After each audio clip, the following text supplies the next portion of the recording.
Alright gamers, welcome back to another one. Today I want to sit down and talk a little bit about not E3 season, as we are fast approaching this. Come next week, we'll be in the thick of it. There is a bunch of different showcases that will be unraveling next week where we get updates on games, a brand new game revealed. There's going to be a lot of good video game food that our gluttonous selves are going to be digesting. It's one of the most exciting times of the year. Of course, we've got Summer Game Fest, State of Play, the Xbox Showcase, and the Future Games Show. There is also whispers and rumors about a potential Nintendo Direct, like a proper major one outside of the Star Fox focused one that might end up happening come about mid to end of June. I want to talk a bit about hopes and predictions, but also focus in on Square Enix. I think out of all of these different showcases, what I'm most interested to know is what Square Enix have for their future release schedule. As we know, come 2027, this is when Square will be coming out of their big business reform, the Reboot and Awakens phase.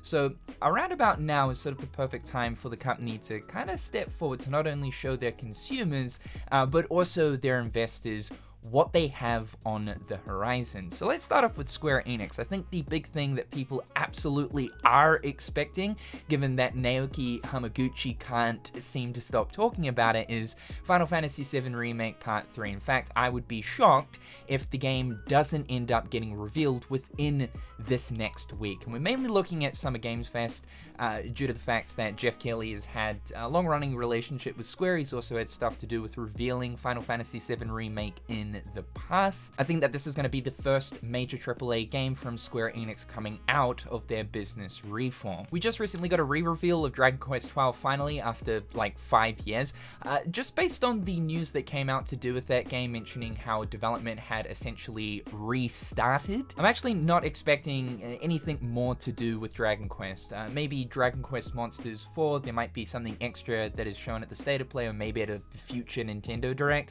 but otherwise I think that they'll probably just chill with DQ12 for the time being. It still seems as if it is quite some ways off. But alongside Final Fantasy VII Remake Part 3, I do hope that they, announce some smaller scale stuff that is set to release still in 2026, because the release schedule for this year for Square Enix is actually relatively quiet. We've got The Adventures of Valiant, and I believe Life is Strange is still yet to release. But otherwise, if we're looking at the rest of the year and the beginning of 2027, there really isn't too much going on. Something that would be cool to see from them is the long-awaited Final Fantasy XIII trilogy remake. It's insane to think that out of all of the mainline Final Fantasy games, the only one that hasn't received a port, a remaster, is Final Fantasy XIII. And there have been a couple of different things that have happened over the past, sort of 2 to 3 years that suggests that Square Enix might be looking at giving 13 a remaster treatment. It would definitely be a perfect release to sort of fill in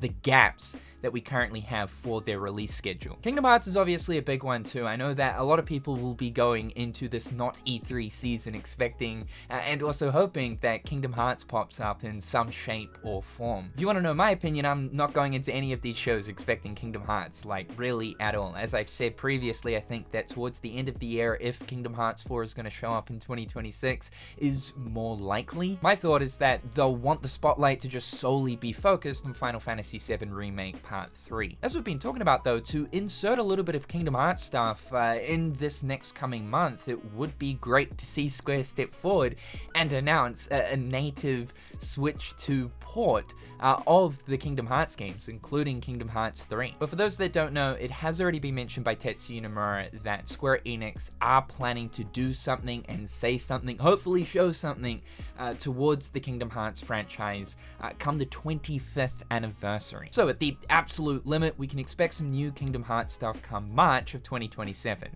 Yes, I know that's still quite some ways away. But aside from the Square Enix stuff, there is quite a few different games that I am hoping to see throughout some of these shows. It should be known that it seems like PlayStation are going all out with this upcoming State of Play, by the way. It is said to be that it's going to run for over an hour, so it is going to be one of the longer State of Plays, but also there is going to be theater showings of this show, which they haven't done in a very long time. This means that they obviously have a pretty content-packed show to show off. We know that a good portion of this upcoming State of Play will be focused on Wolverine. For me personally, I'm kind of like, alright, Yeah, Insomniac kill it. I prefer their original stuff, Sunset Overdrive, or specifically Ratchet and Clank. I kind of find it a little bit hard to get excited about their Marvel stuff, even though, yes, Spider-Man is fantastic, and I'm sure Wolverine will be too. I do hope, though, that PlayStation come through with a couple of surprises just outside of that big Wolverine focus. I mean, the new rumored God of War game that's supposed to be focused on Faye would be really nice, just a little teaser of that.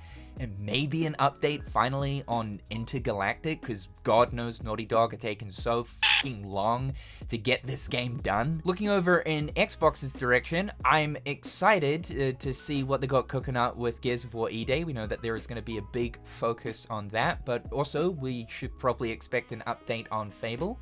Very excited for Fable. We're probably going to see more of the upcoming Halo Combat Evolved remake, but I think the big hope as far as Xbox is concerned is, most definitely The Elder Scrolls 6. I mean, we know nothing about the game. It was revealed in 2018. My personal hope coming from Xbox, though, is just anything to do with both Crash and Spyro. God, please, why did you bring these IPs back after acquiring Activision?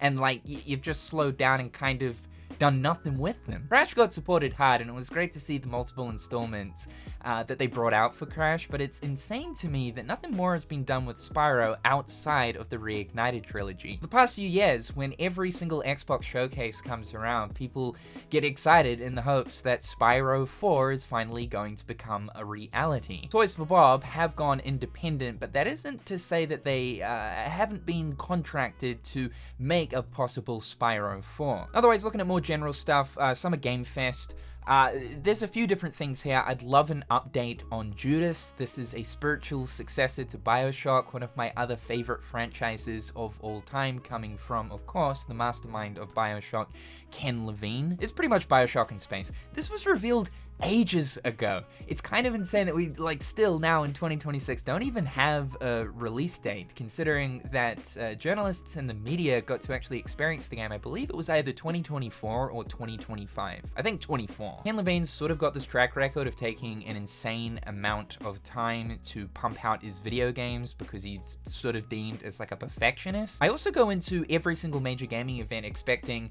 a proper reveal of BioShock 4, because we know that game has been in development and has been going through development hell, restarting off and on and switching development studios since 2019. The BioShock 4 reveal in this next coming week would blow my nuts off, although kind of unlikely given the development hell status update that we got towards the end of last year. Stellar Blade 2, we do know that Shift Up are actually preparing to reveal Stellar Blade 2 at some point this year. We know that they are actually breaking away from the Sony PlayStation partnership, so it's looking like the sequel won't be a timed exclusive on PlayStation. This could probably tell us that Summer Game Fest would be a more likely spot for the sequel to show up. Looking at From Software, I am expecting their long-rumored project that goes under the code name of FMC, and some rumors recently trickled out suggesting that this is a dark fantasy pirate game. Now, this is separate to Duskbloods. That's a Nintendo Switch 2 exclusive, and it is still set to release this year, so we'll probably end up getting a full-blown reveal of the Duskbloods come the next major Nintendo Direct. But Project FMC is thought to be a multi-platform title, releasing across all platforms. I do hope that it is more along the lines of their traditional single-player action RPGs, like the Souls series, and not like a game with multiplayer components intertwined, similar to Night Rain and the Duskbloods. Two other reveals that will give me a pulmonary embolism is Devil May Cry 6. I think it is high time to finally do the 6th game. No doubt they're probably going to end up showing more of Onimusha coming up next week, because that's still set to release sometime this year, but they'll probably want to start crafting out their 2027 release schedule. So alongside whatever the next Resident Evil is going to be, most people think it's going to be a remake of Code Veronica. I do hope that Devil May Cry 6 is something new coming from them. And the last one here is Scarlet Nexus 2. I so desperately want a sequel to this.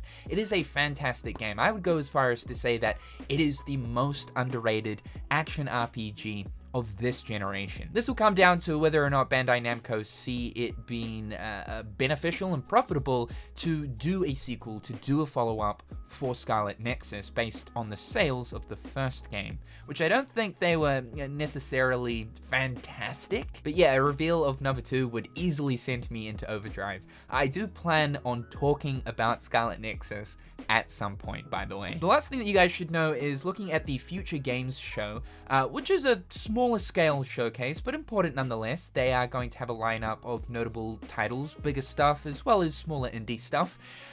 Dusk Fade is going to be getting its release date revealed there. Now, I want to announce in this video that I have been working very closely with both Web Beluga, the developer, and the publisher, Fireshine Games.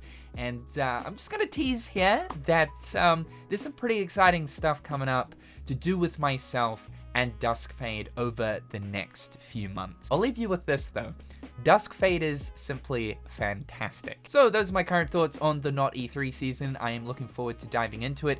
I will be live streaming and reacting to 2 of the events, both State of Play and Summer Game Fest. I just really need Square Enix to come through with a decent amount of juice, craft out that release schedule, and show us what your teams have been working on over the past few years. Show us the result of the reform actually working. Let me know what you're hoping for and wanting to see out of the upcoming showcases. I'd love to know. Thank you so much for tuning into today's video. Be sure to slippity slap that like button and subscribe if you haven't already. Big shout out to my wonderful patrons and YouTube members. I hope you're all having a fantastic day, and we'll chat again real soon.